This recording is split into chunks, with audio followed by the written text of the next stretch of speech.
तर चला मैत्रिणींनो, आज आपण पाहणार आहोत बुंदीची रेसिपी, जी की करायलाही खूप सोपी आहे आणि घरामध्ये लहानांपासून मोठ्यांपर्यंत ही रेसिपी सगळ्यांना आवडते. तुम्ही पाहू शकता इथे खूप सुंदर मऊ लुसलुशीत गोड आणि चविष्ट अशी बुंदी तयार आहे. तर चला रेसिपीला सुरुवात करूयात. तर मी इथे 2 वाट्या बेसन घेतलेलं आहे. ते स्वच्छ चाळून घ्यायचं, म्हणजे त्याच्या गुठळ्या ज्या आहेत त्या मोडून घ्यायच्या. आता 2 वाट्या बेसनासाठी मी इथे 1.5 वाटी साखर घेतलेली आहे. 1.5 वाटी साखरेचं प्रमाण अगदी अचूक आहे. आता त्याच्यासाठी आपल्याला 5 ते 6 विलायची लागणार आहेत. ती मी सोलून घेतलेली आहे. विलायची थोडीशी बारीक करून घेतलेली आहे. तर बुंदी पाडण्यासाठी आपल्याला अशा पद्धतीचा झारा लागणार आहे. तुमच्याकडे जो आहे तो तुम्ही वापरू शकता. आता पीठ मळून घेऊयात. या पद्धतीने आपल्याला पीठ मळून घ्यायचं आहे. पीठ मळताना एक काळजी घ्यायची की अशा प्रकारे आपल्याला हाताने गोलाकार फिरवून पीठ मळून घ्यायचं आहे, म्हणजे सगळ्या गुठळ्या ज्या आहेत त्या मोडून जातात. आता मला इथे पीठ मळण्यासाठी 1 वाटी आणि अगदी थोडंसं 2 ते 3 चमचे पाणी जास्त लागलेलं आहे. तर आता आपण तेल तापवून घेतलेलं आहे. तेल खूप गरमही तापलेलं नसावं.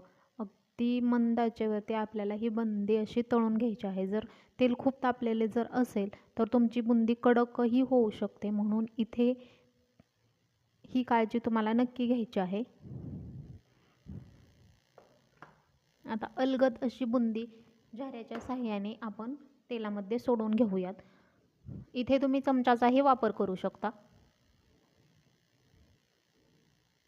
आता मी इथे दुसरी बॅच सोडून दाखवते तुम्हाला. तुम्ही पाहू शकता बुंदी अशी अलगदपणे तेलात सुटत आहेत, म्हणजेच आपलं पीठ जे आहे ते अगदी परफेक्ट भिजवून तयार आहे. बुंदी सोडत असताना एक काळजी तुम्हाला नक्की घ्यायची आहे की जो आपला झारा आहे तो कढईपासून असा थोड्या अंतरावरती वरती ठेवायचा, म्हणजे आपली जी बुंदी आहे ती गोलाकार पद्धतीने अशी त्यामध्ये पडली जाते. हे बघा. आणि बुंदी सोडून झाले की झाऱ्याचा पाठीमागचा जो भाग आहे तो आपल्याला बोटाच्या साहाय्याने पुसून घ्यायचा आहे. म्हणजे काय होतं की दुसरी बॅच ज्यावेळेस आपण सोडतो त्यावेळेस बुंदी जी आहे ती गोलाकार पडते. जर तुम्ही ती पुसून नाही घेतली तर तुमची बुंदी जी आहे ती चपटीही होऊ शकते. ही काळजी तुम्हाला प्रत्येक स्टेपला घ्यायची आहे.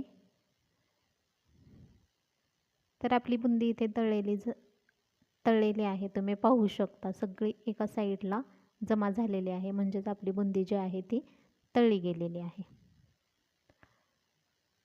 बुंदी तळत असताना गॅस कमीच ठेवायचा आणि बुंदी जास्त वेळही नाही तेलामध्ये ठेवायची. बुंदी लगेचच तळली जाते. जास्त वेळ जर तेलामध्ये ठेवली तर बुंदी कडक होण्याची शक्यता जास्त असते. तुम्ही पाहू शकता इथे बुंदी आपली तळून झालेली आहे. तर 2 वाट्या पिठामध्ये भरपूर बुंदी तयार होते. तुम्ही परातीची साईज पाहू शकता. अगदी गोलाकार अशी बुंदी तयार झालेली आहे. अगदी परफेक्ट ही बुंदी आपली एकदम मऊ अशी तयार झालेली आहे. चला तर मग आपण पाक तयार करायला घेऊयात. तर 1.5 वाटी साखरेसाठी मी इथे 1.5 वाटी पाणी वापरणार आहे. एकदम परफेक्ट असं मी इथे पाकाचं मेजरमेंट सांगितलेलं आहे तुम्हाला. तर आपला पाक इथे तयार झालेला आहे. फक्त एक तारी पाक आपल्याला इथे बनवून घ्यायचा आहे. आता सगळी बुंदी जी आहे ती गरम पाकामध्ये लगेचच ओतून घ्यायची आणि मिक्स करून घ्यायचे. तर मी इथे बुंदी पाकामध्ये ओतून घेतलेली आहे आणि मिक्स करून घेत आहे. अशा पद्धतीने सगळी बुंदी जी आहे ती पाकामध्ये मिक्स करून घ्यायची. आता मी इथे रात्रभर भिजत ठेवणार आहे. बुंदी जी आहे ती 4 ते 5 तासामध्ये सगळा पाक शोषून घेते. तुम्हाला हवं असेल तर तुम्ही रात्रभरही हे असं झाकून ठेवू शकता.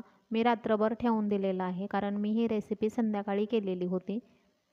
तुम्ही पाहू शकता आपले बुंदी लाडू जे आहेत ते परफेक्ट प्रमाणामध्ये तयार झालेले आहेत. थोडेही चिवट किंवा चिकट असे झालेले नाही आहेत. अगदी मऊ लुसलुशीत आणि रसाळ हे लाडू तयार झालेले आहेत. हे पहा.